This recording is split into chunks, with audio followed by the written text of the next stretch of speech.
Hello mga ka-breadwinner! Huy! For today's video, samahan nyo nga ako kasi may gumraduate ulit sa pamilya ng ka-winner nyo. Thank you, Lord! Oh, yes. Pero this time, senior high school pa lang siya gumraduate. So meron pa ulit siyang another 4 years course para naman sa kanyang bachelor's degree. Kaya nga, andito na naman ulit tayo sa may Inari Center Antipolo para ma-witness natin ang pagtatapos niya.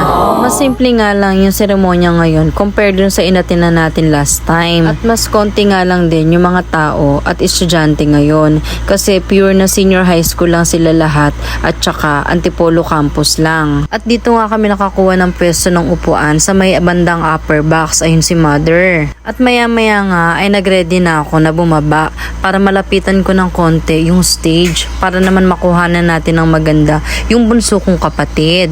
Mga 1pm nga nag-start yung ceremony dito. Nag-expect nga ako na baka abutin na kami na hanggang gabi kasi sabi ko may mga magi-speech pa. Kaya nga nagulat ako nang nakita ko na nakapilan na sila at maya maya pa eto na.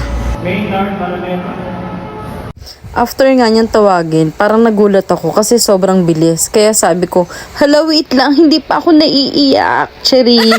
Just kidding aside. Pero siguro kasi naka-reserve yung mga luha ko. Mga luha. Charis lang. Siguro kasi naka-reserve nga yung tears of joy ko sa kanyang pagtatapos sa kolehiyo. And eto nga pala yung kuha sa kabilang side. Buti na lang nandun din yung isang kapatid ko para nakuhanan din siya sa may bandang right side. Kasi sa akin doon nakatalikod siya. At salamat nga din sa'yo kapatid kasi alam ko na kahit minsan ay nahihirapan ka na ay pinagpapatuloy mo pa rin yung ginagawa mo. Salamat sa pakikinig mo sa amin sa mga payo namin sa'yo ni mama. Para sa'yo lahat yan, ikaw lahat mag-harvest niyan. At sa part nga na to ay lumabas na kami. Inabot nga lang ng halos 3 hours yung ceremony. So dito na lang namin inantay yung kapatid ko.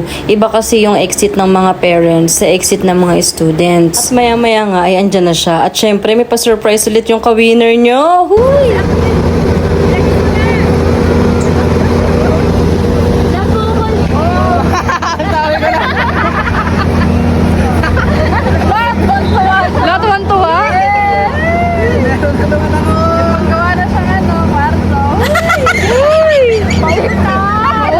Ang sarap sa feeling kapag nagpapasaya ka ng pamilya mo, ano?